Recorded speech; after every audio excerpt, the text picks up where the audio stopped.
நமக்கு எப்பொழுதுமே அனைத்தும் நம்மளுக்கு கற்றுக் கொடுத்திருக்கின்றார்கள்.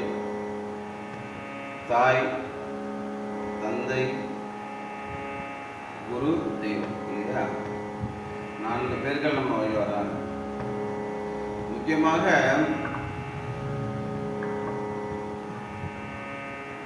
தாய் அன்பு காட்டுவார், தந்தை அறிவு கொடுப்பார், குருநாதர் உலகத்தை காண்பார்.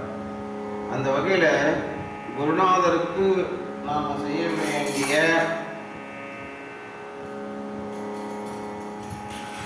வந்தனம், நன்றி செய்ய வேண்டுமா இல்லைங்களா? அவ்வளோதான் இல்லைங்களா?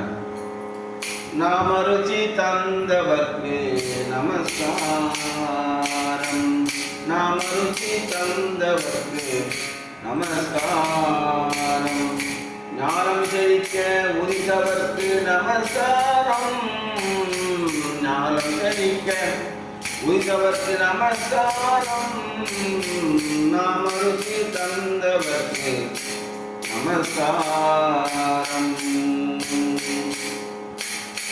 ஞானானந்த நல்வனுக்கு நமஸ்காரம், ஜெய ராம ராமானுதாசருக்கு நமஸ்காரம், நாம கீர்த்தனமே கதி என்ற உத்தமர்க்கு நமஸ்காரம், நாம கீர்த்தனமே கதி என்ற உத்தமர்க்கு நமஸ்காரம், நாம ருச்சி தந்தவர்க்கு நமஸ்காரம்,